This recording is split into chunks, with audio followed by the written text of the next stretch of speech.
होय बाई. तुला काढायची आहे का मेहंदी? काढली मी. काढली? हो.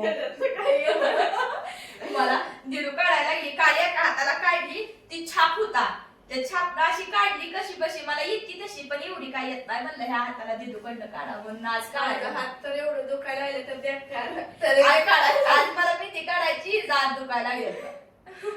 उद्या आम्हाला जायचंय लग्नाला. सकाळी तिथे लय लवकर आपल्याला उरकायला लागतंय का नाही? 10ला गाडी येणार आहे, आम्हाला 10 वाजेपर्यंत आवरायचं. सगळं तयार करून ठेवलंय. सगळे कपडे बिपडे तुझी काढली का? आम्ही सगळे भरून आणलेले पिशवी, कपडे बिपडे. दिसलं की 2 पिशव्या असलेल्या गाडीवर माणसं नवीन पिशव्या जास्त. मेकअपचं सामान, कपडे सगळं आणलंय. बांगड्या ही हिरव्या सगळं उद्याच घालायच्या त्या. आणि आता आम्हाला लवकर लवकर जेवण करून लवकर झोपायचंय. आणि त्यात मेहंदी पण एका हाताची अजून राहिली. तर म्हणलं तुम्हाला सांगा, आम्ही उद्या लग्नाला जाणार आहे, त्याचीच तयारी सुरू आहे आजपासून. तुम्हाला उद्या कळलं कोणाची लग्न आहे ती काय. आत्याच्या मुलीची लग्न आहे ती, तर सांगितलंयच तुम्हाला अगोदर. तर त्याची तयारी आमची सुरू आहे बघा. जवळच आहे ती, जास्त लांब नाही ती, पण लवकर जायचं. 1 तास लागते. हा 1 तास लागते.